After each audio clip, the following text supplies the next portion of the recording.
만님이 어디를 가시든 이 돌쇠가 곁에 있겠습니다. 제발 걱정하지 마시지요. 옛말에 이런 말이 있지요. 짐승도 은혜를 알면 갚는다. 그런데 여러분, 정작 사람은 어떻습니까? 잘 나갈 때는 곁에 있다가 어려워지면 등 돌리는 게 사람이지요. 하물며 머슴이라면요.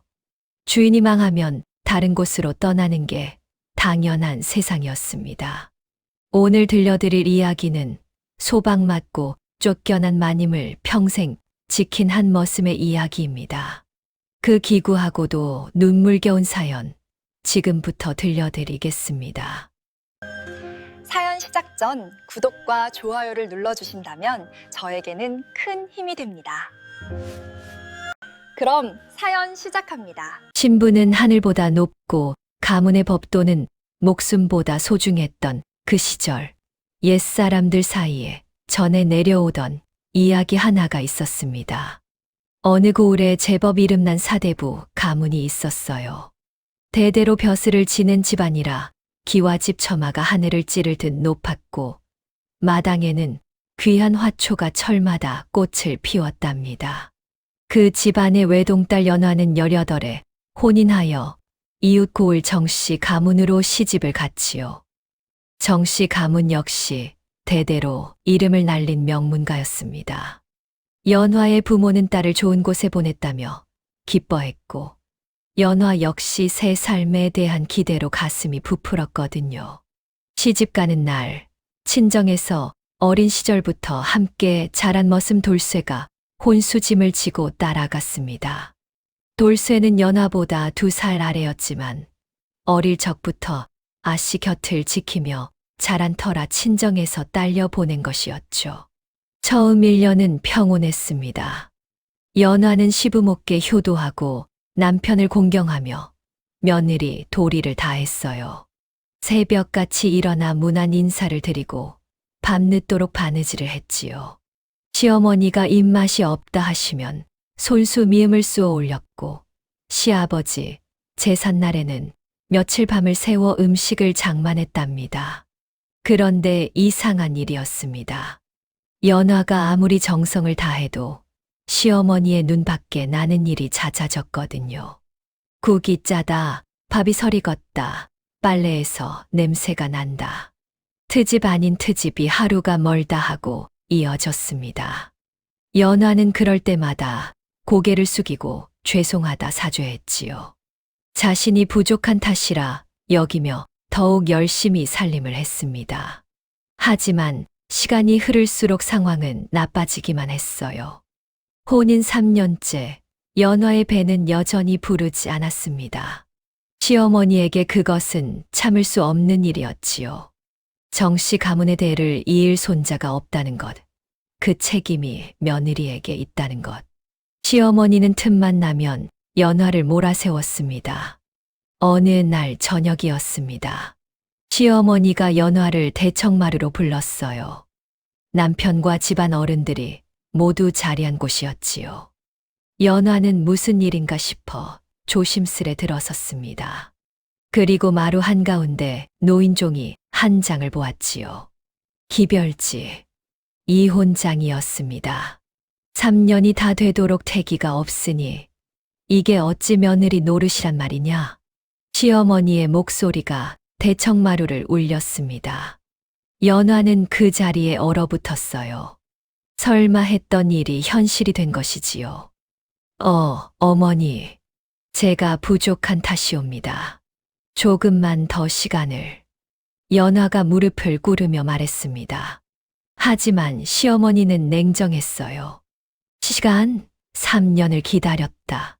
이 이상 무엇을 기다리란 말이냐.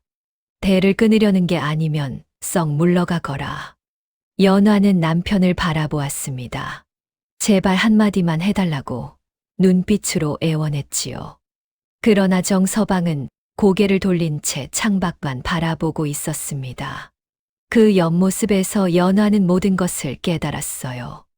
이 사람은 처음부터 자신을 사랑한 적이 없었구나. 아니, 사람으로 여긴 적도 없었구나. 서방님, 연화가 떨리는 목소리로 불렀습니다. 정서방이 천천히 고개를 돌렸어요. 그리고 무표정한 얼굴로 말했지요. 어머니 말씀대로 하시오. 나도 더는 방법이 없소. 그 한마디가 연화의 가슴에 비수처럼 꽂혔습니다. 3년을 함께한 남편이었어요. 같은 이불을 덮고 잠든 밤이 1000일이 넘었지요. 그런데 이렇게 쉽게 마치 남의 일처럼 말하다니요. 연화의 눈에서 눈물이 흘러내렸습니다. 하지만 소리내어 울지는 않았어요. 마지막 자존심이었지요. 4대 부가의 딸로 태어나 이렇게 쫓겨나는 것만으로도 치욕인데 울음까지 보일 수는 없었습니다. 짐을 싸거라. 오늘 안으로 나가야 한다. 시어머니가 차갑게 말했어요. 연화는 비틀거리며 일어섰습니다. 방으로 돌아가 짐을 싸야 했지만 다리의 힘이 풀려 걸음을 뗄 수가 없었지요. 그때였습니다. 마님, 급한 발소리와 함께 돌쇠가 뛰어왔습니다. 3년 전 혼수짐을 지고 따라와 줄곧 정시 가문 바깥채에서 허드레시를 하던 머슴이었지요. 돌쇠는 연화의 창백한 얼굴을 보고 무슨 일인지 단번에 알아챘습니다. 소문은 이미 하인들 사이에 파다했거든요. 마님, 소인이 짐을 챙기겠습니다. 몸조리나 하시지요. 돌쇠가 조심스레 말했습니다. 연화는 고개를 끄덕였어요. 그게 전부였지요. 말을 하면 울음이 터질 것 같았거든요. 돌쇠는 재빠르게 움직였습니다. 연화의 방으로 들어가 옷가지와 물건을 챙겼지요. 하지만 시어머니가 보낸 하인들이 들이닥쳐 대부분을 빼앗았습니다. 이건 정씨 가문 물건이다. 가져갈 생각 말아라. 연화가 혼수로 가져온 것들, 시집살이 3년 동안 모은 것들, 모조리 빼앗겼습니다. 남은 것이라고 낡은 저고리 몇 벌과 허름한 보따리 하나뿐이었지요. 돌쇠는 이를 악물었습니다. 하지만 머슴의 신분으로 대들 수는 없었어요. 대신 품에서 몰래 간직하던 것들을 보따리에 슬쩍 넣었습니다. 연화가 아끼던 빚, 어머니에게 받은 놀이개, 그리고 약간의 엽전이었지요.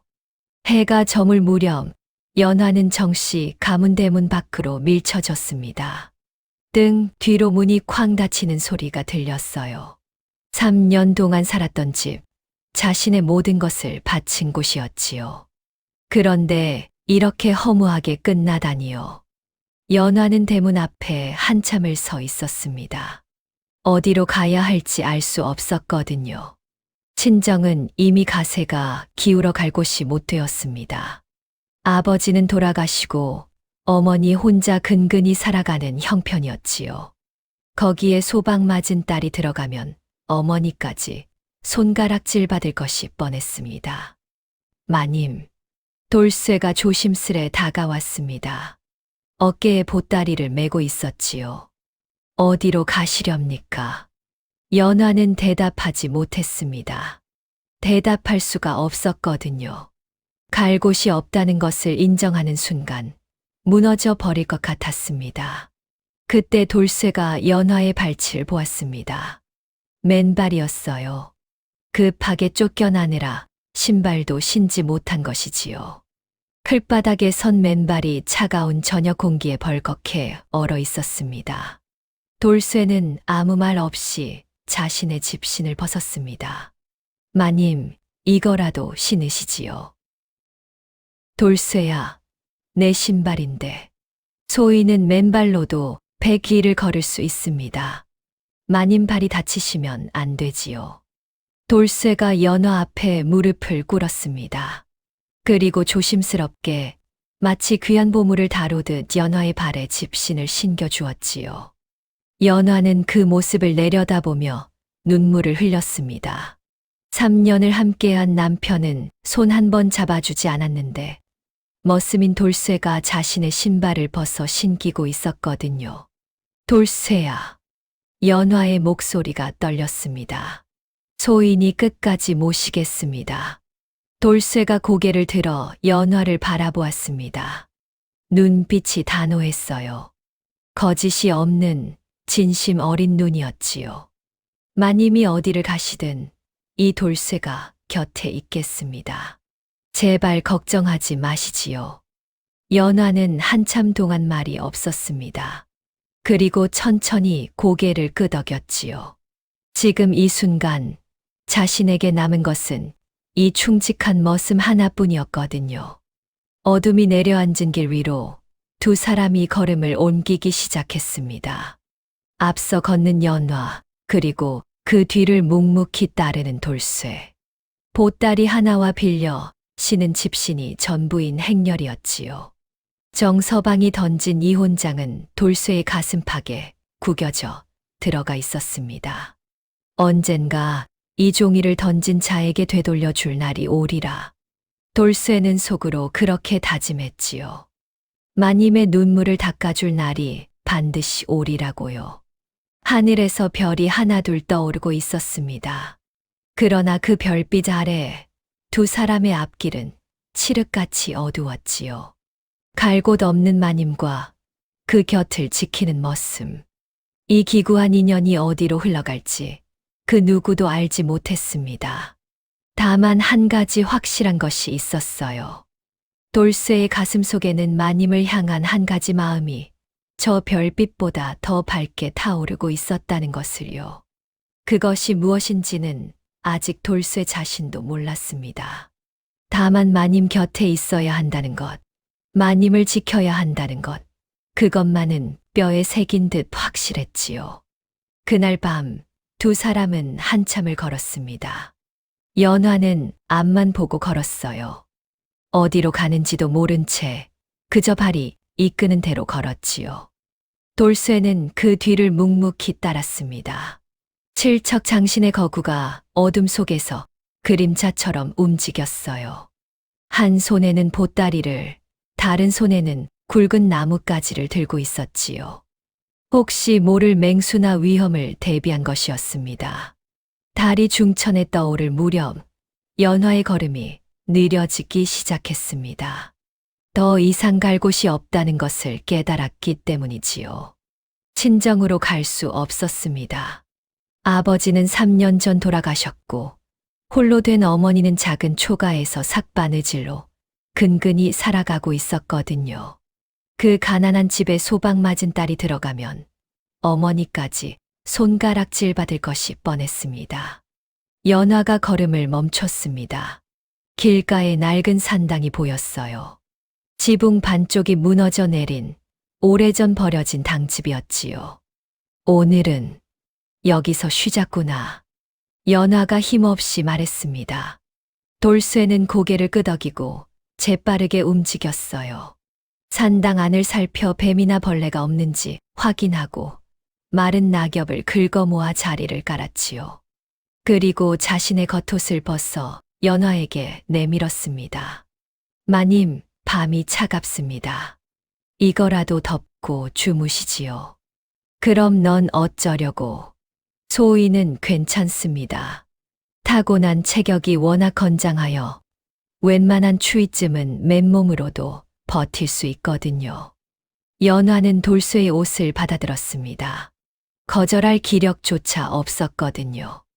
낙엽 위에 몸을 누이자 하루 종일 참았던 눈물이 흘러내렸습니다. 소리 없이 끝없이 흘렀지요. 돌쇠는 산당 밖에서 보초를 섰습니다. 칠척 거구가 문 앞에 떡 버티고 서니 그 자체로 든든한 성벽 같았어요. 다음 날 아침 연화는 열이 올랐습니다. 하룻밤 사이에 얼굴이 창백해지고 이마가 뜨거웠지요. 연화는 몸을 떨며 헛소리를 했어요. 서방님, 제가 뭘 잘못했나요? 돌쇠는 안절부절 못했습니다. 의원을 불러야 하는데 돈이 없었고 약을 사야 하는데 갈 곳이 없었지요. 마님, 소인이 먹을 것을 구해 오겠습니다. 조금만 기다려 주시지요. 얼마 후 돌쇠가 돌아왔습니다. 손에 밥덩이 하나를 들고 있었지요. 어디서 어떻게 구했는지는 말하지 않았습니다.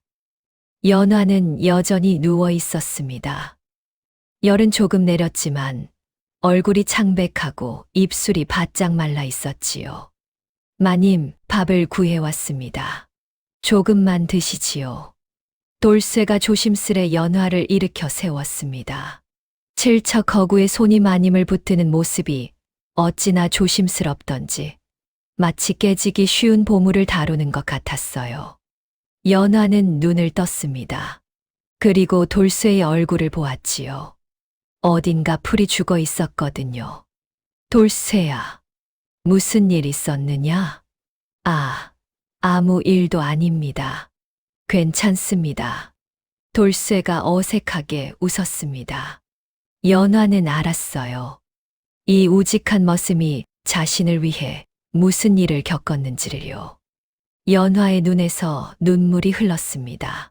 밥덩이를 쥔 손이 부들부들 떨렸지요. 3년 동안 시댁에서 산의 진미를 먹었습니다.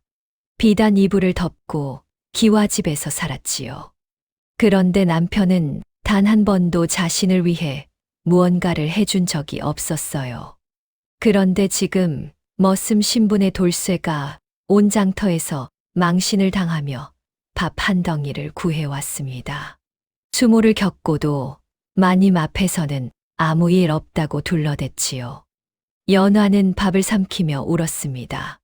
사대부가의 자존심 따위는 이미 먼지가 되어 날아갔습니다. 마님, 조금 나아지셨습니까? 응, 고맙다, 돌쇠야. 연화는 돌쇠를 바라보았습니다. 이 우직한 머슴, 어릴 적부터 자신의 곁을 지켜온 사내를요. 그리고 문득 궁금해졌지요. 돌쇠야. 예, 마님. 넌 왜 나를 따라왔느냐? 돌쇠가 멈칫했습니다. 잠시 생각하는 듯 하더니 천천히 입을 열었지요. 소인이 어릴 적 대감마님의 귀한 도자기를 깨트린 적이 있습니다. 연화의 눈빛이 흔들렸습니다. 돌쇠는 말을 멈췄습니다. 눈가가 붉어지더니 고개를 숙였지요. 그때 아씨께서 소인을 살려주셨습니다. 그 은혜를 소인은 평생 잊은 적이 없습니다. 연화의 눈빛이 흔들렸습니다. 희미하게 떠오르는 기억이 있었어요. 하지만 돌쇠는 더 이상 말하지 않았지요. 돌쇠가 연화 앞에 무릎을 꿇었습니다. 칠척 거구가 작은 여인 앞에 고개를 숙였지요. 마님, 소인은 갚을 것이 있습니다. 그 은혜를 다 갚을 때까지 소인은 마님 곁을 떠나지 않겠습니다. 연화는 한참 동안 말이 없었습니다. 그리고 천천히 손을 뻗어 돌쇠의 거친 손등을 잡았지요. 고맙다, 돌쇠야. 정말로 고맙다. 그날 밤 산당 안에서 두 사람은 한참을 앉아 있었습니다. 아무 말도 하지 않았지요. 하지만 그 침묵 속에서 무언가가 달라지고 있었습니다. 주인과 머슴이라는 관계를 넘어 서로를 의지하는 사이로요. 바깥에서는 비가 내리기 시작했습니다.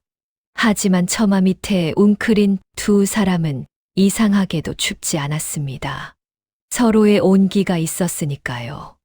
비바람이 몰아치는 밤, 무너진 산당 안에서 두 사람의 인연은 더욱 단단하게 엮여가고 있었습니다. 그날 밤, 연화는 잠을 이루지 못했습니다. 돌쇠의 말이 머릿속을 맴돌았거든요. 그때 아씨께서 소인을 살려주셨습니다. 그 한마디가 가슴 한구석을 건드렸지요. 분명 기억나는 것 같은데 안개처럼 흐릿했습니다. 비가 그친 산당 밖으로 달빛이 스며들었습니다. 연화는 가만히 눈을 감았어요. 그러자 아주 오래전, 시집가기 훨씬 전의 기억이 천천히 떠올랐지요. 그해 여름은 유난히 무더웠습니다. 연화의 친정집은 고을에서 손꼽히는 명문가였지요. 대감은 벼슬이 높았고 마님은 인품이 곱기로 소문났습니다. 외동딸 연화는 금쪽같이 귀한 대접을 받으며 자랐어요. 돌쇠가 그 집에 들어온 것은 연화가 아직 댕기를 들이던 시절이었습니다. 돌쇠는 굶어 쓰러진 고아였어요. 장터 뒷골목에서 쓰러져 있던 것을 대감이 발견하여 데려왔지요. 그때부터 돌쇠는 연화네 집에서 허드레시를 하며 살았습니다. 처음 본 돌쇠는 볼품 없었습니다. 뼈만 앙상하고 눈만 컸지요. 하지만 몇 해가 지나자 이상하리만치 빠르게 자랐어요. 먹는 것이라곤 찬밥과 국물뿐이었는데 어깨가 넓어지고 키가 훌쩍 컸습니다. 타고난 골격이 남달랐던 것이에요. 돌쇠는 말이 없었습니다. 시키는 일은 묵묵히 했고 구박을 당해도 대꾸하지 않았어요. 눈빛만 살아 있었지요. 그 눈빛이 연화는 늘 마음에 걸렸습니다. 그해 여름 사건이 터졌습니다. 대감이 아끼던 청화백자 항아리가 깨진 것이에요. 대대로 내려오던 갑오였지요.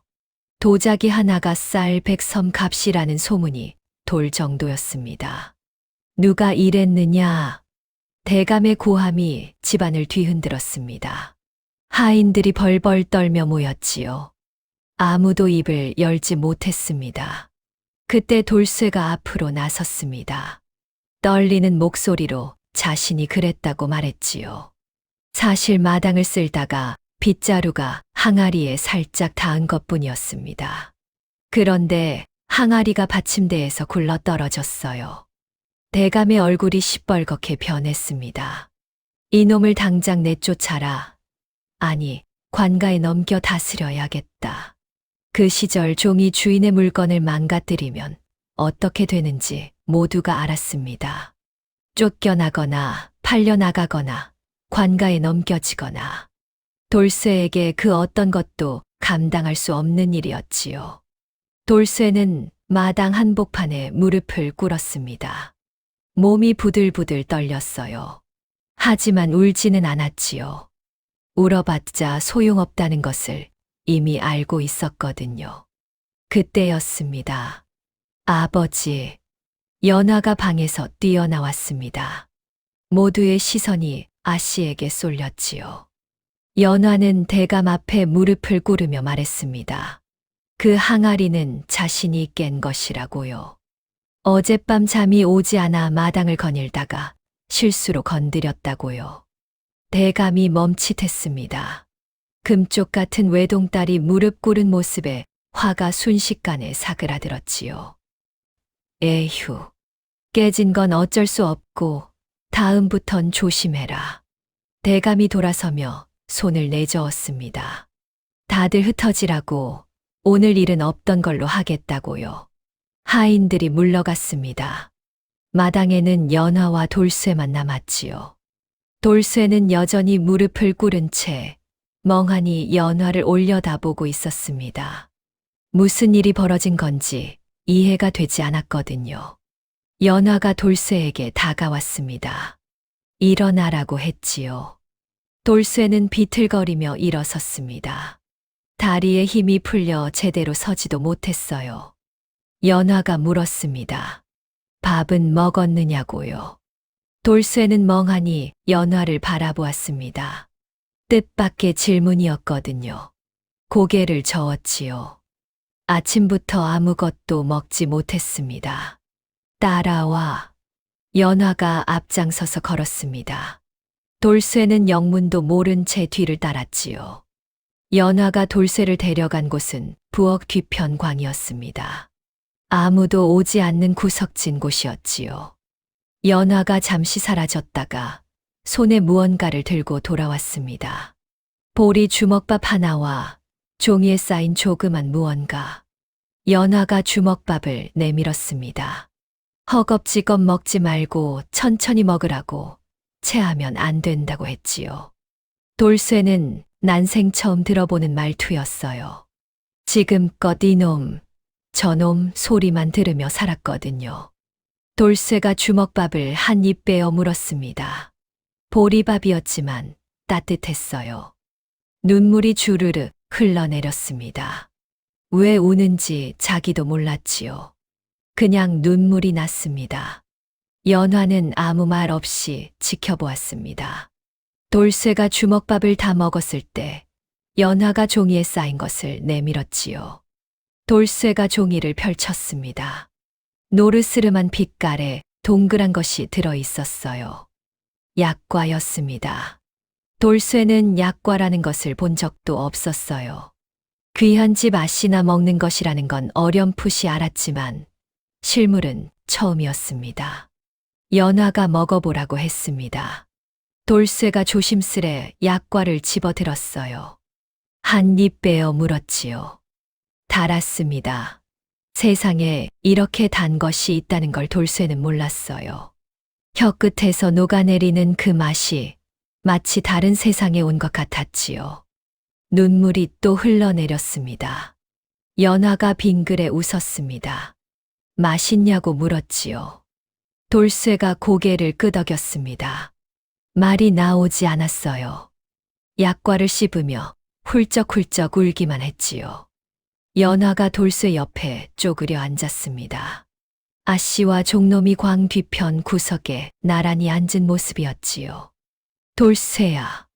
돌쇠가 고개를 들었습니다. 넌 짐승이 아니야.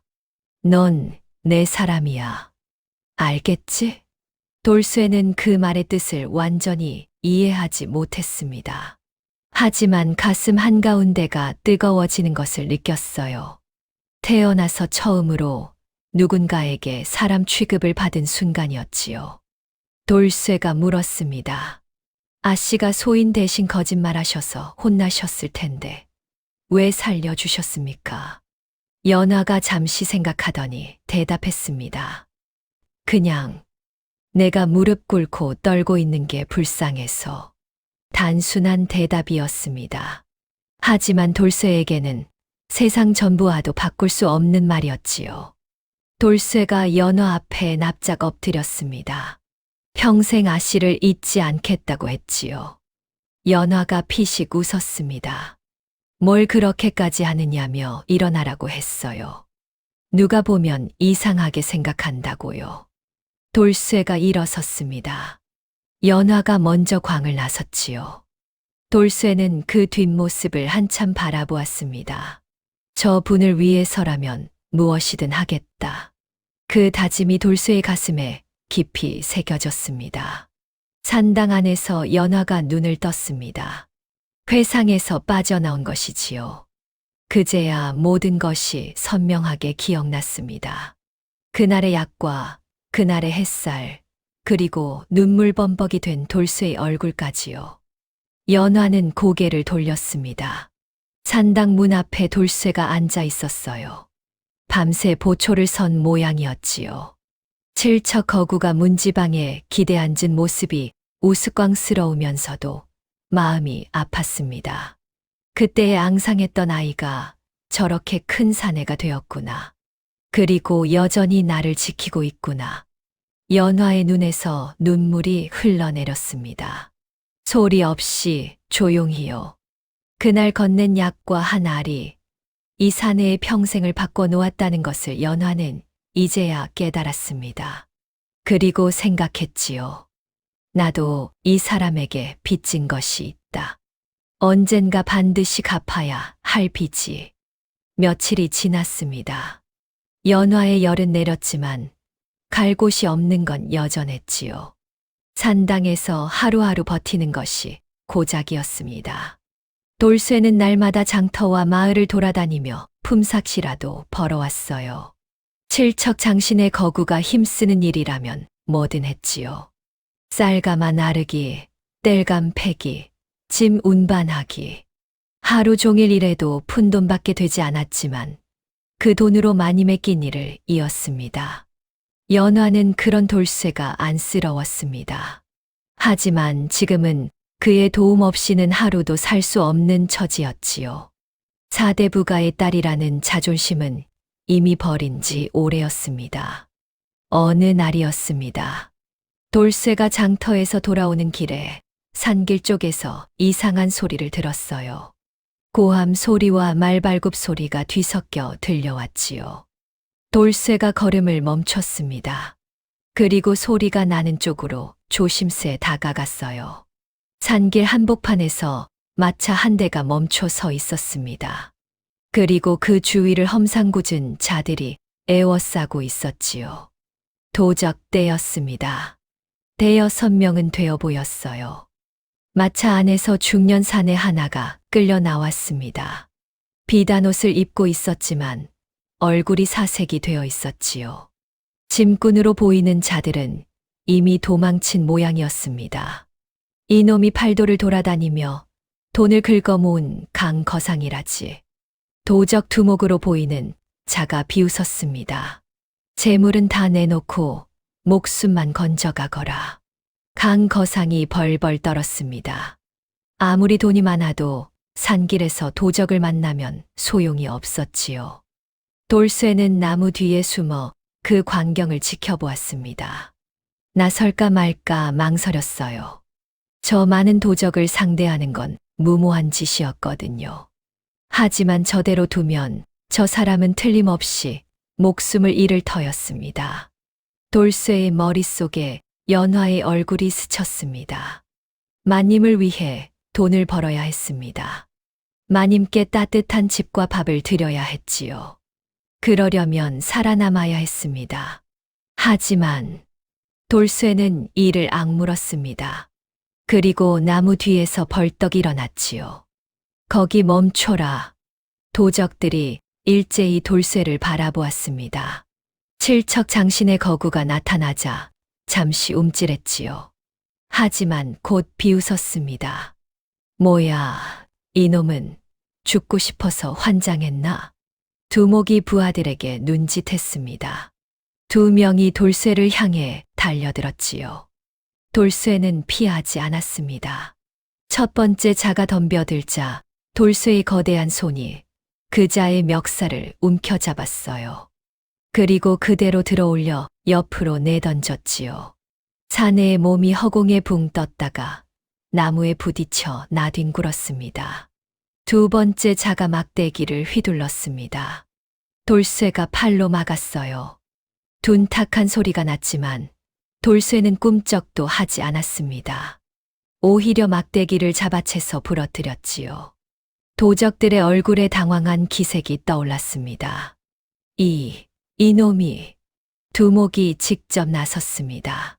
하지만 돌쇠의 괴력 앞에서는 그도 별 수 없었지요.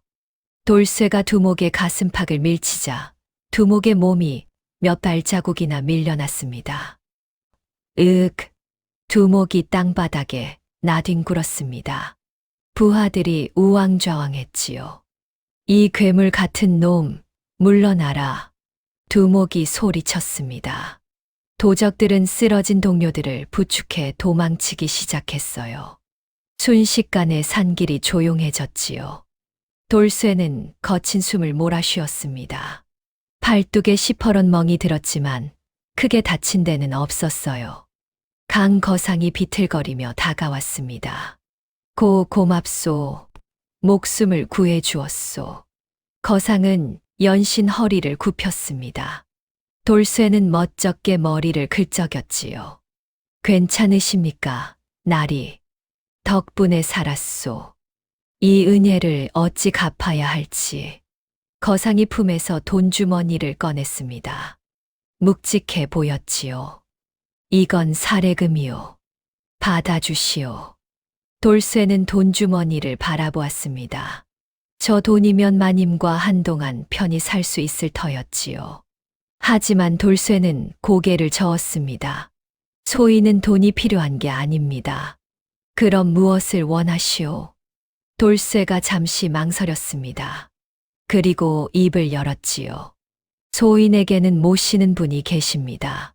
사정이 있어 지금은 갈 곳이 없는 처지시지요.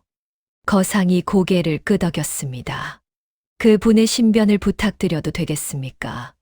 소인이 돈을 벌어올 때까지 안전한 곳에서 지낼 수 있도록요. 거상의 눈이 커졌습니다. 목숨을 구해주고도 돈 대신 다른 사람을 부탁하다니. 범상치 않은 자라는 것을 한눈에 알아보았지요. 그 정도야 어렵지 않소. 내 상단에 객사가 있으니 거기서 지내시도록 하겠소. 돌쇠의 얼굴에 화색이 돌았습니다. 정말입니까, 나리? 물론이요. 하지만 한 가지 물어봐도 되겠소. 예, 말씀하시지요. 당신 같은 장사가 어째서 품팔이나 하며 지내는 거요. 그 힘이면 어디서든 한몫 챙길 수 있을 텐데. 돌쇠가 머뭇거렸습니다. 그리고 솔직하게 대답했지요. 소인은 머슴입니다. 마님을 모시는 것 외에는 아는 게 없습니다. 거상이 턱을 쓸었습니다. 머슴이라. 아깝군. 그 힘과 담력이면 장사꾼으로도 크게 성공할 수 있을 텐데. 돌쇠는 대답하지 않았습니다. 자신에게 그런 재주가 있을 거라곤 생각해 본 적이 없었거든요. 거상이 다시 말했습니다. 내가 제안 하나 하겠소. 제안이라 하시면 나와 함께 장사를 배워보지 않겠소. 북쪽 변방에 큰 장사 길이 있소. 험하고 위험하지만 성공하면 큰 돈을 벌 수 있는 곳이지. 돌쇠의 눈이 흔들렸습니다. 그곳에서 3년만 일하면 평생 먹고 살 돈을 벌 수 있소. 물론 쉽지는 않겠지만 당신이라면 해낼 수 있을 거요. 돌쇠는 한참 동안 말이 없었습니다. 북방의 장사길이라 들어본 적은 있었지요. 인삼과 가죽을 거래하는 험하기로 소문난 곳이라고요. 하지만 그곳에서 성공하면 마님께 번듯한 집을 마련해 드릴 수 있었습니다. 비단옷을 입히고 하인을 둘 수도 있었지요. 더 이상 산당에서 떨며 지내지 않아도 되었습니다. 생각해 보시오. 내일 아침까지 대답을 주면 돼요. 거상이 말하고 자리를 떴습니다. 그날 밤 돌쇠는 산당으로 돌아왔습니다. 연화가 물었지요. 왜 일이 늦었느냐고요. 돌쇠는 대답하지 못했습니다. 오늘 있었던 일을 어떻게 말해야 할지 몰랐거든요. 돌쇠야, 무슨 일 있었느냐? 연화의 목소리가 걱정스러웠습니다. 돌쇠는 한참을 망설이다가 결국 모든 것을 털어놓았지요. 도적을 물리친 일, 거상을 만난 일, 그리고 북방 장사길 제안을 받은 일까지요. 연화는 말없이 듣고 있었습니다. 마님, 소인이 다녀오겠습니다. 돌쇠가 무릎을 꿇으며 말했습니다. 3년만 기다려 주십시오. 반드시 돈을 벌어 돌아오겠습니다. 그때는 마님께 번듯한 집도 비단옷도 마련해 드리겠습니다. 연화의 눈이 흔들렸습니다. 3년이라 긴 시간이었지요. 거상 나리께서 마님의 신변을 보장해 주신다 하셨습니다. 객사에서 편히 지내실 수 있을 겁니다. 소인이 없어도. 돌쇠야. 연화가 말을 끊었습니다. 돌쇠가 고개를 들었지요. 내가 없으면 내가 어찌 산단 말이냐. 연화의 목소리가 떨렸습니다. 돌쇠는 가슴이 찢어지는 것 같았어요. 마님. 하지만 연화가 눈물을 삼켰습니다. 내 뜻이 그러하다면 막지 않겠다. 다만 연화가 돌쇠의 손을 잡았습니다. 거칠고 굳은 살 박인 손이었지요. 반드시 돌아와야 한다. 알겠느냐? 마님, 소인은 약속해라. 반드시 돌아온다고. 돌쇠의 눈에서 눈물이 흘렀습니다. 칠척거구의 사내가 어린아이처럼 울었지요. 약속드리겠습니다. 반드시 돌아오겠습니다.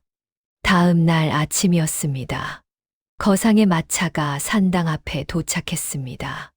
연화는 짐을 챙겨 마차에 올랐지요. 이제 거상의 객사에서 지내게 될 터였습니다. 돌쇠는 마차 앞에 섰습니다. 연화를 바라보았지요. 하지만 차마 다가가지 못했습니다. 손 한 번 잡지 못하고 먼 발치에서 그저 바라보기만 했어요. 연화가 마차 안에서 고개를 돌렸습니다. 돌쇠와 눈이 마주쳤지요. 서로 아무 말도 하지 않았습니다. 하지만 그 눈빛만으로도 모든 것이 전해졌어요. 돌쇠가 무릎을 꿇었습니다. 그리고 땅에 이마가 닿도록 큰 절을 올렸지요. 마님, 소인 다녀오겠습니다. 연화는 대답하지 않았습니다.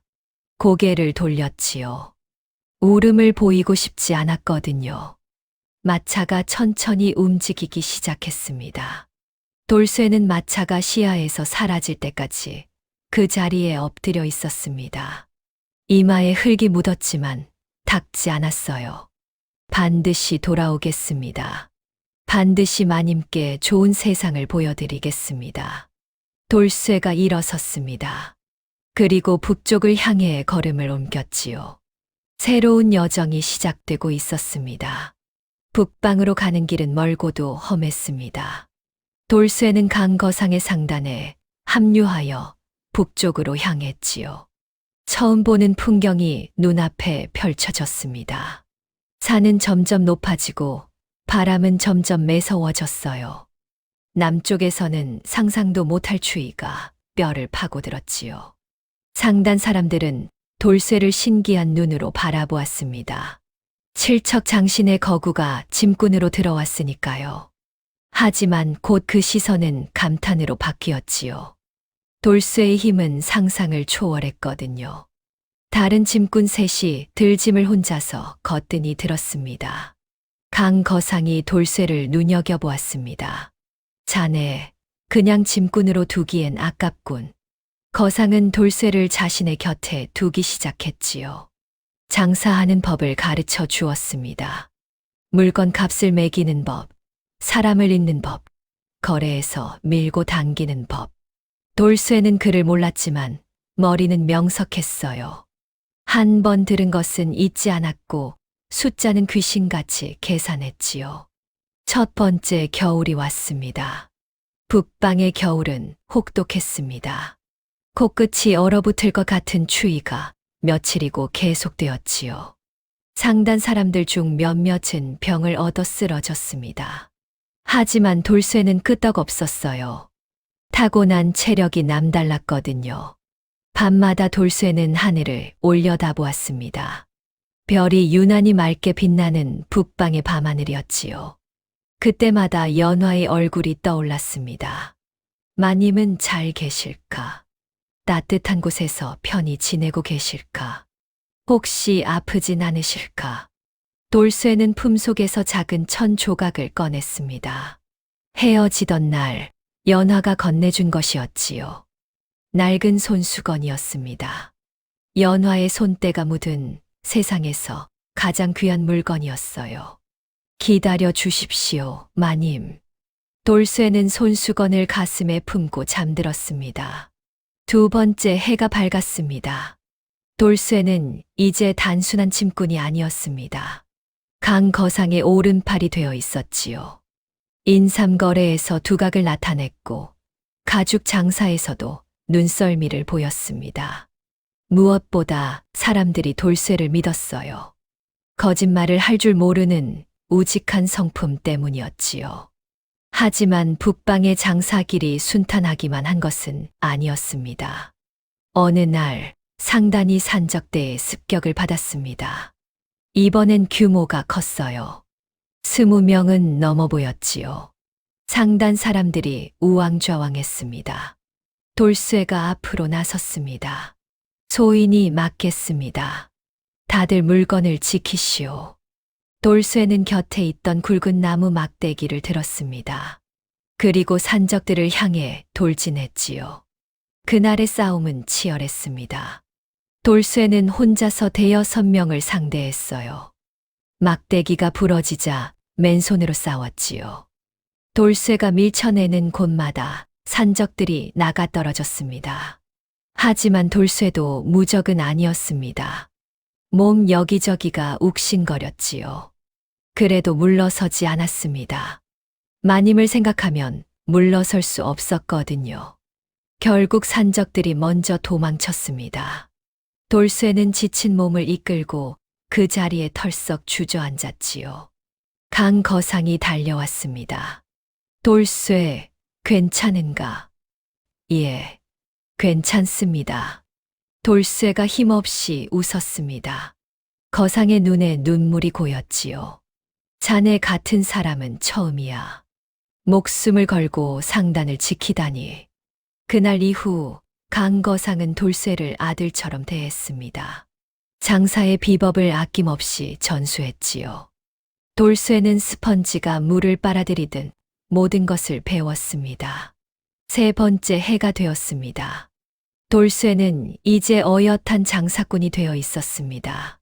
직접 거래를 성사시키기도 했고 새로운 거래처를 개척하기도 했지요. 강거상은 돌쇠에게 수익의 일부를 나눠주었습니다. 돈이 쌓이기 시작했습니다. 처음에는 몇 푼에 불과했지만 점점 은자가 되고 금자가 되었지요. 돌쇠는 그 돈을 한 푼도 쓰지 않았습니다. 모두 마님을 위해 모았어요. 어느 날 밤 돌쇠는 달빛 아래서 쌓아둔 돈을 바라보았습니다. 이 정도면 마님께 번듯한 집을 마련해 드릴 수 있겠다. 비단 옷도 해드릴 수 있겠다. 하인도 둘 수 있겠다. 돌쇠의 눈에서 눈물이 흘렀습니다. 3년 동안 참았던 눈물이었지요. 그때 강거상이 다가왔습니다. 돌쇠, 무슨 생각을 하나? 아, 나리. 그 돈 보면서 울고 있었군. 거상이 돌쇠 옆에 앉았습니다. 3년이 다 되어가는군. 이제 돌아갈 때가 됐어. 돌쇠가 고개를 들었습니다. 자네는 내 생명의 은인이야. 그리고 3년 동안 상단을 위해 목숨 걸고 일했지. 이건 내가 주는 마지막 선물이네. 거상이 품에서 주머니 하나를 꺼냈습니다. 묵직했지요. 여기에 금자 50냥이 있네. 자네가 번 것에 더해서 이걸로 새 삶을 시작하게. 돌쇠가 손사래를 쳤습니다. 나리, 이건 너무 과분합니다. 과분하긴. 자네가 없었으면 나는 3년 전에 산적한테 목숨을 잃었어. 이건 그때 진 빚을 갚는 거야. 돌쇠는 더 이상 거절하지 못했습니다. 두 손으로 주머니를 받아들었지요. 손이 떨렸습니다. 나리, 은혜는 평생 잊지 않겠습니다. 잊어도 돼. 대신 그 마님한테 잘해. 자네가 3년 동안 얼마나 그분을 생각했는지 나는 다 알고 있으니까. 돌쇠가 고개를 숙였습니다. 눈물이 뚝뚝 떨어졌지요. 며칠 후 돌쇠는 남쪽을 향해 출발했습니다. 3년 전과는 달랐습니다. 빈손으로 떠났던 그때와 달리 이제는 재물을 가득 짊어지고 있었지요. 하지만 가장 무거운 것은 돈이 아니었습니다. 마님을 향한 마음이었어요. 돌아가는 길 내내 돌쇠는 연화의 얼굴만 떠올렸습니다. 마님, 이제 갑니다. 약속대로 돌아갑니다. 이제는 마님께 따뜻한 세상을 보여드릴 수 있습니다. 발걸음이 빨라졌습니다. 3년 만이었습니다. 돌쇠가 돌아왔습니다. 강거상의 객사에 도착했을 때 연화는 마당에서 빨래를 널고 있었어요. 3년 전과 달라진 게 없었습니다. 여전히 수수한 옷차림에 여전히 고운 얼굴이었지요. 다만 눈가에 수심이 깊어진 것만 달랐습니다. 돌쇠는 대문 앞에 서서 한참을 바라보았습니다. 가슴이 터질 것 같았어요. 3년 동안 그리워했던 얼굴이 저기 있었거든요. 마님, 돌쇠가 낮게 불렀습니다. 연화가 고개를 돌렸지요. 그리고 멈췄습니다. 돌, 쇠. 연화의 눈이 휘둥그레졌습니다. 빨래를 든 손이 덜덜 떨렸지요. 돌쇠가 천천히 다가왔습니다. 3년 전보다 더 건장해진 체구, 햇볕에 그을린 얼굴, 그리고 여전히 우직한 눈빛이었어요. 소인 돌아왔습니다. 돌쇠가 무릎을 꿇었습니다. 연화의 앞에 납작 엎드렸지요. 약속대로 돌아왔습니다, 마님. 연화의 눈에서 눈물이 쏟아졌습니다. 손에 들린 빨래가 바닥에 떨어졌지요. 3년을 기다렸습니다. 혹시 못 돌아오면 어쩌나, 혹시 북방에서 무슨 일이 생기면 어쩌나. 매일 밤 걱정하며 잠들었어요. 그런데 이렇게 멀쩡히 돌아왔습니다. 이 바보야. 연화가 울먹였습니다. 3년이 뭐냐. 3년이. 돌쇠도 울었습니다. 칠척거구의 사내가 마님 앞에서 어린아이처럼 훌쩍였지요. 그렇게 두 사람의 재회가 이루어졌습니다. 며칠 후 돌쇠는 연화를 데리고 친정마을로 향했습니다. 연화의 친정집은 이미 남의 손에 넘어간 지 오래였지요. 가세가 기울어 팔린 것이었습니다. 어머니는 몇 년 전 병으로 돌아가셨고 집은 낯선 사람이 살고 있었어요. 돌쇠는 그 집을 찾아갔습니다. 그리고 주인에게 말했지요. 이 집을 사고 싶소. 주인이 돌쇠를 위아래로 훑어보았습니다. 허름한 옷차림이었지만 눈빛이 범상치 않았거든요. 얼마를 내겠소? 돌쇠가 품에서 돈주머니를 꺼냈습니다. 주인의 눈이 휘둥그레졌지요. 금자가 가득했거든요. 거래는 금방 성사되었습니다. 연화가 어린 시절을 보낸 집이 다시 연화의 것이 되었지요. 연화는 대문 앞에 서서 한참을 바라보았습니다. 눈물이 흘렀어요. 다시는 돌아오지 못할 줄 알았던 곳이었거든요. 마님, 이제 이 집이 마님 것입니다. 돌쇠가 조용히 말했습니다. 연화는 대답하지 못했어요. 그저 울기만 했지요. 돌쇠는 거기서 멈추지 않았습니다. 집을 고치고 하인을 들이고 살림을 갖추었지요. 그리고 마을 한쪽에 작은 상단을 차렸습니다. 마님의 이름을 딴 연화 상단이었지요. 돌쇠는 자신의 이름보다 마님의 이름이 앞에 서야 한다고 생각했거든요. 거창한 이름은 아니었지만 북방에서 배운 장사 실력은 녹슬지 않았습니다. 상단은 빠르게 자리를 잡았습니다. 인삼과 가죽, 그리고 북방의 귀한 물건들을 거래했지요. 돌쇠의 정직함과 우직함은 금세 소문이 났습니다. 거래처들이 하나둘 늘어났어요. 돈이 들어오기 시작했습니다. 돌쇠는 그 돈으로 연화에게 비단옷을 해 입혔습니다. 제일 좋은 비단, 제일 고운 색으로요. 연화가 처음으로 비단옷을 입던 날, 돌쇠는 멀찍이 서서 바라보았습니다. 아름다웠습니다. 3년 전 산당에서 떨고 있던 마님이 아니었어요. 당당하고 우아한 모습이었지요. 원래 있어야 할 자리에 돌아온 것 같았습니다. 마님, 잘 어울리십니다. 돌쇠가 말했습니다. 연화가 빙그레 웃었지요. 네, 덕분이다. 돌쇠야. 소문은 빠르게 퍼졌습니다. 소방 맞고 쫓겨난 연화가 큰 부자가 되어 돌아왔다는 소문이었지요. 친정집을 되찾고 상단까지 차렸다는 이야기가 온 고을에 퍼졌습니다. 그 소문은 시댁에도 닿았습니다. 어느 날 뜻밖의 손님이 찾아왔습니다. 대문 앞에 가마 하나가 멈춰 섰지요. 가마에서 내린 사람은 다름 아닌 옛 시어머니였습니다. 그리고 그 뒤에는 정서방이 서 있었어요. 3년 전 연화를 내쫓았던 바로 그 사람들이었지요. 연화의 얼굴이 굳어졌습니다. 시어머니가 능글맞게 웃으며 다가왔습니다. 아이고, 우리 며느리. 그동안 얼마나 고생이 많았소. 듣자 하니 크게 성공했다면서. 역시 우리 집안 며느리는 달라. 연화는 대답하지 않았습니다. 시어머니가 계속 말했지요. 이제 다시 우리 집으로 돌아오면 어떻겠소. 지난 일은 다 잊고 예전처럼 지내자꾸나. 뻔뻔한 소리였습니다.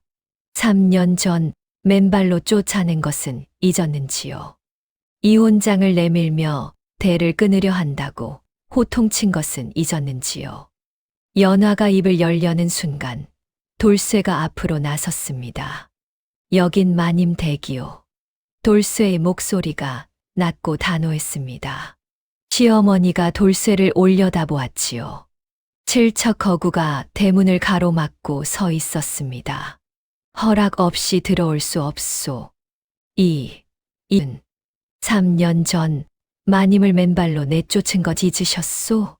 돌쇠의 눈빛이 차가웠습니다. 시어머니가 움찔했지요. 그때는 기별지를 던지며 다시는 보지 말자 하셨소. 그러니 지금도 그 약속 지키시오.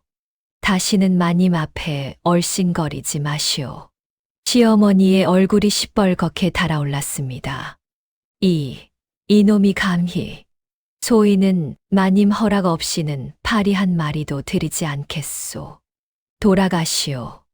정서방이 앞으로 나섰습니다. 이봐, 넌 머슴 주제에. 머슴이 어째소?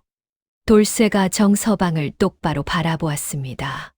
정서방이 그 눈빛에 기가 눌렸지요. 소인은 머슴이요.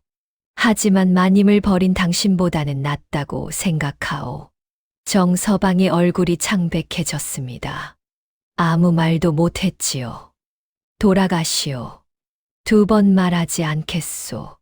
돌쇠가 대문을 닫았습니다. 쾅 소리가 울렸지요. 대문 밖에서 시어머니의 고함 소리가 들렸지만 돌쇠는 꿈쩍도 하지 않았습니다. 한참 후에야 발걸음 소리가 멀어졌지요. 연화가 돌쇠를 바라보았습니다. 돌쇠야, 죄송합니다, 마님. 소인이 주제넘게. 아니, 연화가 고개를 저었습니다. 눈에 눈물이 고여 있었지요. 고맙다.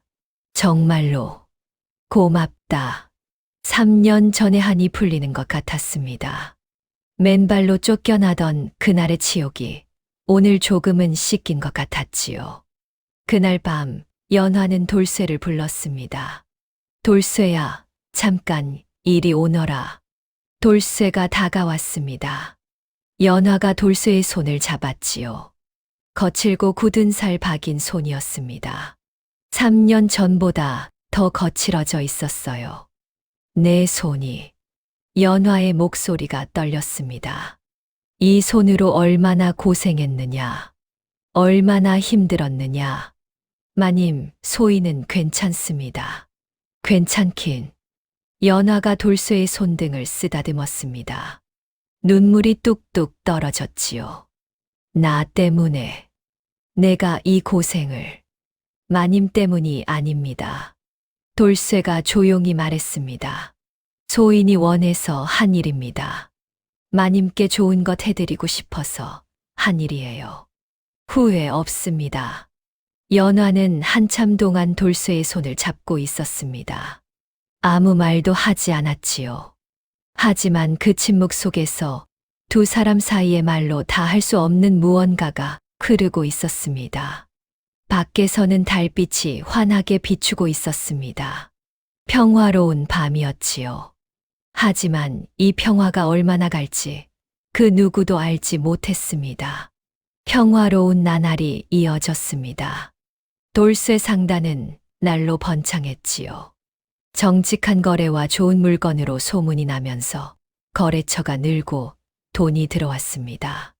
연화는 되찾은 친정집에서 편안한 나날을 보냈어요. 비단 옷을 입고 좋은 음식을 먹고 하인들의 시중을 받았지요. 하지만 세상 일이란 게 그렇습니다. 좋은 일이 오래가면 시기하는 자가 생기기 마련이지요. 그 시기의 중심에는 정씨 가문이 있었습니다. 3년 전 연화를 쫓아냈던 옛 시댁이었지요. 정서방은 그 후로 새 아내를 맞았지만 가세는 점점 기울고 있었습니다. 반면 쫓아냈던 연화는 큰 부자가 되어 당당히 살고 있었지요. 그것이 정서방의 자존심을 갉아먹었습니다. 얼마 전 문전박대를 당한 일은 치욕이었습니다. 머슴놈한테 쫓겨난 것이 온 고을에 퍼졌거든요. 정서방은 이를 갈았습니다. 그러던 어느 날 정서방의 귀에 솔깃한 이야기가 들려왔습니다. 돌쇠 상단이 북방에서 물건을 들여온다면서요? 혹시 그게 금지된 물건 아닙니까? 정서방의 눈이 번뜩였습니다. 북방 무역에는 엄격한 규정이 있었지요. 허가 없이 특정 물건을 거래하면 밀무역으로 간주되었습니다.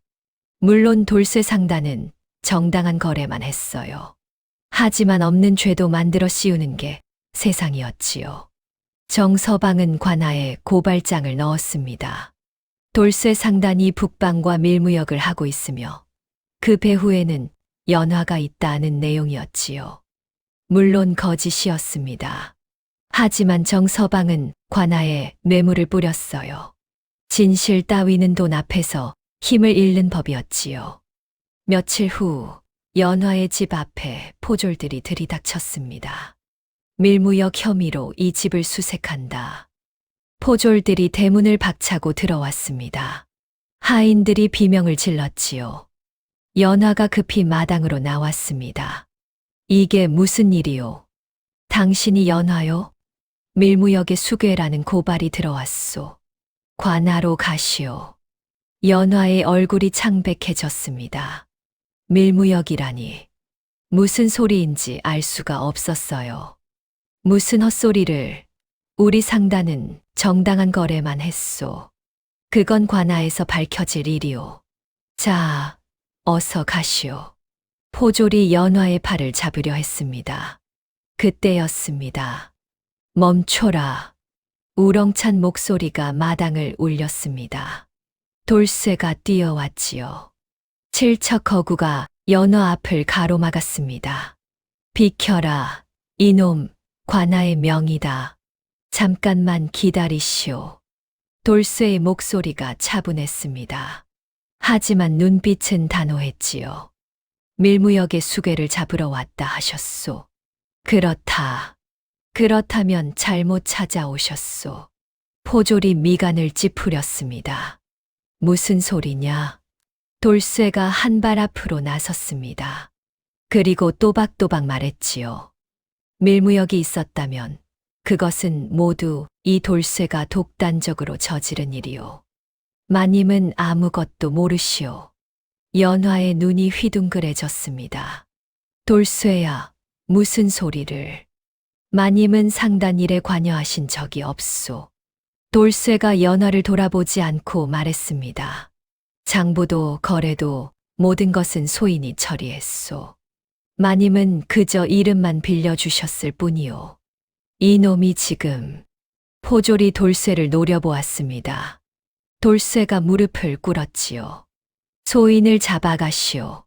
마님은 죄가 없소. 돌쇠, 안 돼. 연화가 달려왔습니다. 돌쇠의 어깨를 붙잡았지요. 이게 무슨 짓이냐? 내가 왜 죄를 뒤집어 쓰느냐?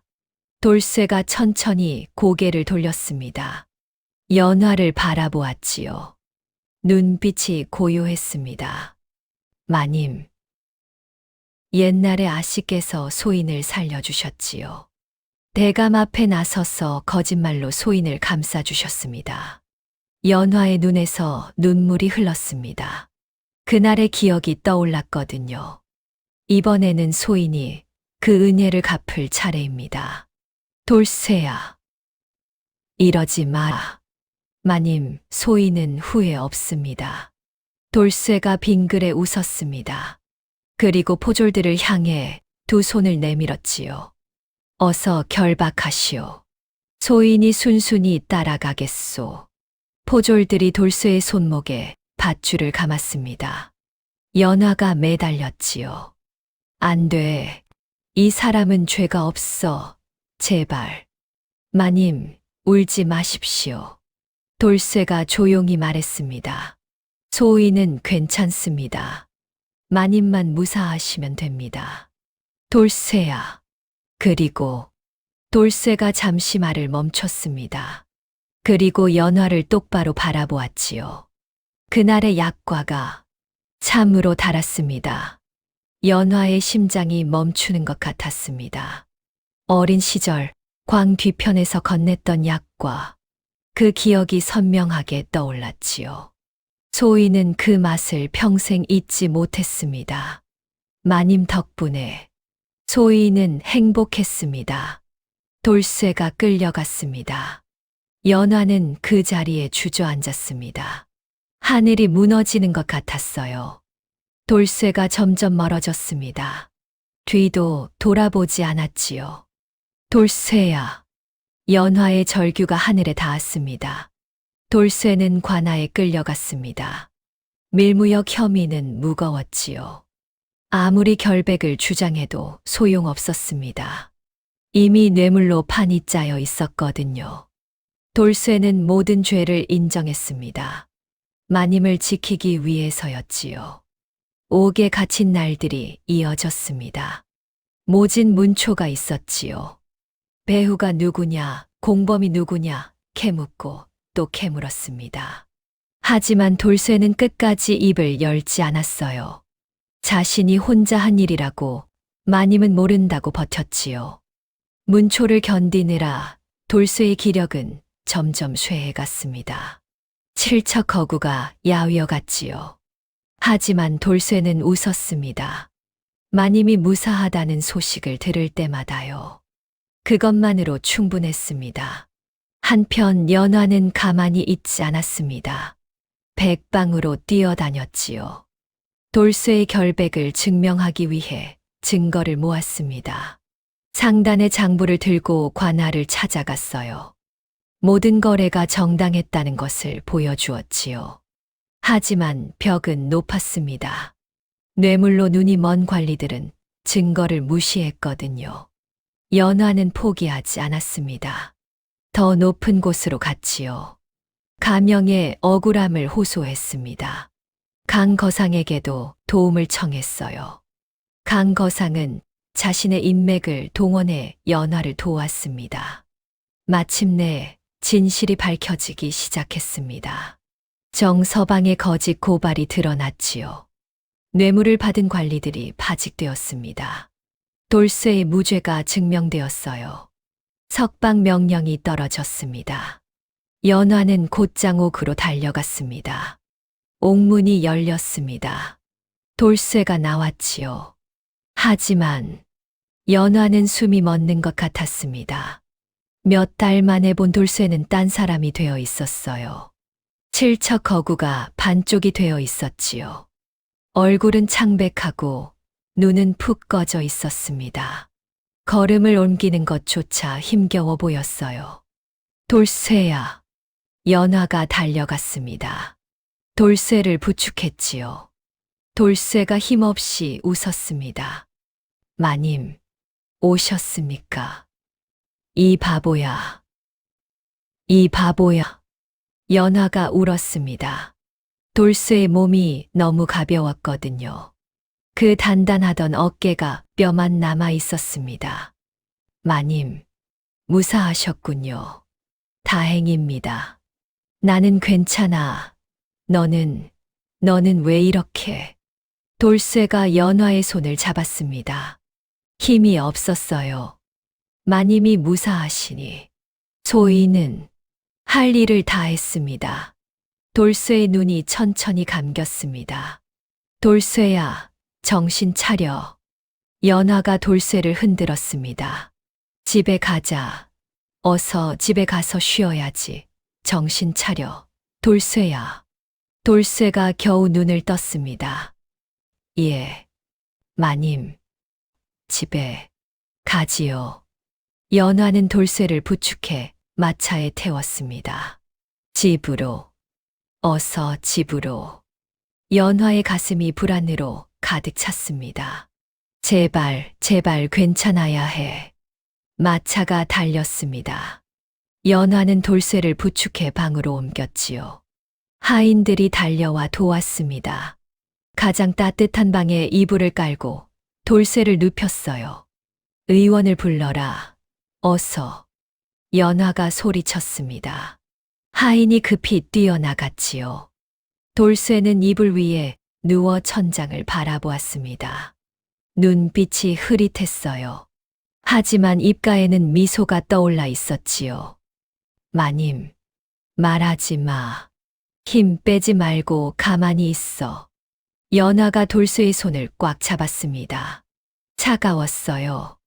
그 크고 거칠던 손이 이렇게 차갑고 여위었습니다. 의원이 곧 올 거야. 조금만 참아. 돌쇠는 대답 대신 희미하게 웃었습니다. 마님이 무사하다는 것, 그것만으로 충분했거든요. 의원이 도착했습니다. 진맥을 하고 침을 놓고 약을 다렸지요. 하지만 의원의 얼굴은 어두웠습니다. 기력이 너무 쇠했습니다. 손 쓸 수가. 연화의 얼굴이 새하얘졌습니다. 무슨 소리요? 다시 해보시오. 마님, 저도 최선을 다하고 있습니다만. 의원이 고개를 숙였습니다. 연화는 그 자리에 주저앉았지요. 안 돼. 안 돼. 이럴 순 없어. 밤이 깊어갔습니다. 연화는 돌쇠 곁을 떠나지 않았습니다. 손을 잡고 얼굴을 쓰다듬고 이름을 불렀지요. 돌쇠야, 정신 차려. 제발. 돌쇠가 천천히 눈을 떴습니다. 연화를 바라보았지요.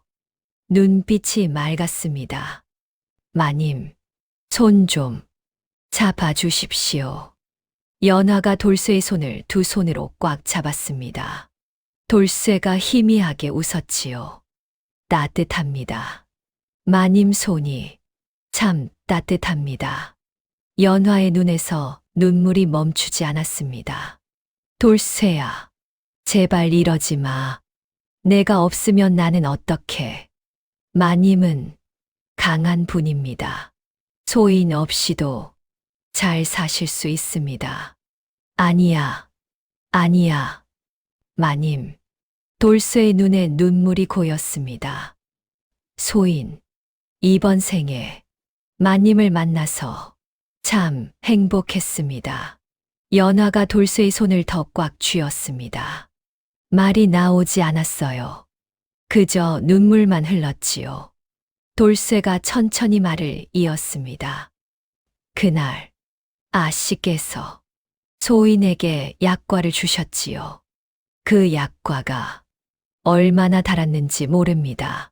세상에 그렇게 단 것이 있는 줄 처음 알았습니다. 연화의 심장이 아렸습니다. 그리고 아씨께서 말씀하셨지요. 넌 짐승이 아니라 내 사람이라고. 돌쇠의 눈에서 눈물이 흘러내렸습니다. 그 한마디가 소인의 전부였습니다. 그 한마디 때문에 소인은 여기까지 올 수 있었습니다. 연화가 소리 없이 울었습니다. 마님, 소인이 은혜를 다 갚았습니까? 아씨께서 소인을 살려주신 은혜.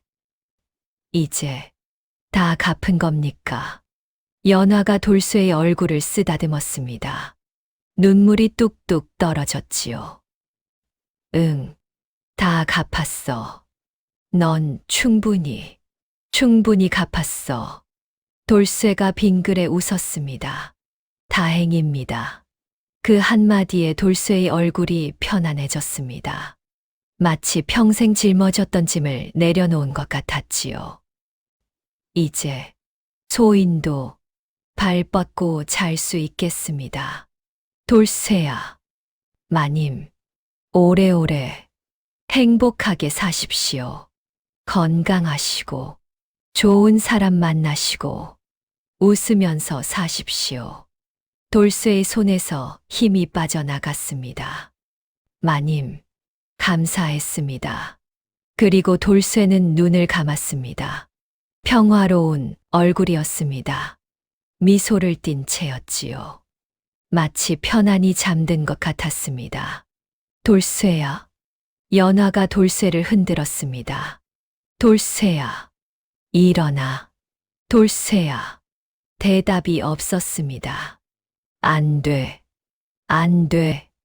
연화의 절규가 밤하늘에 울려 퍼졌습니다. 세월이 흘렀습니다. 연화의 머리에 흰 서리가 내렸지요. 어느 날 백발이 된 연화가 언덕 위에 무덤을 찾았습니다. 양지 바른 곳에 자리 잡은 소박하지만 정성껏 돌본 무덤이었지요. 무덤 앞에는 꽃이 피어 있었습니다. 연화가 무덤 앞에 앉았습니다. 품에서 작은 보자기를 꺼냈지요. 보자기를 펼치니 노르스름한 약과가 들어 있었습니다. 돌쇠야. 연화가 약과를 무덤 앞에 놓았습니다. 약과 가져왔다. 내가 좋아하던 거. 바람이 불었습니다. 따스한 봄바람이었지요. 나도 이제 늙었구나. 머리가 하얗게 샜어. 연화가 빙그레 웃었습니다. 그래도 내 덕분에 여기까지 살았다. 연화의 눈에 눈물이 고였습니다. 고맙다, 돌쇠야. 내가 내 곁에 있어줘서 정말 고마웠다. 바람이 연화의 머리카락을 스쳤습니다. 마치 누군가 쓰다듬어 주는 것처럼요. 연화가 눈을 감았습니다. 다음 생에도 우리 다시 만나자. 그때는 내가 널 지켜줄게. 무덤가에 핀 꽃이 바람에 흔들렸습니다. 마치 대답하듯이요. 오늘 이야기도 끝까지 들어주셔서 고맙습니다. 전해지는 야담을 바탕으로 제가 직접 대본을 쓰고 영상도 하나하나 만들었거든요. 오직 이 채널에서만 볼 수 있는 오리지널 콘텐츠니까요. 다음에도 더 기막힌 사연으로 찾아뵐게요.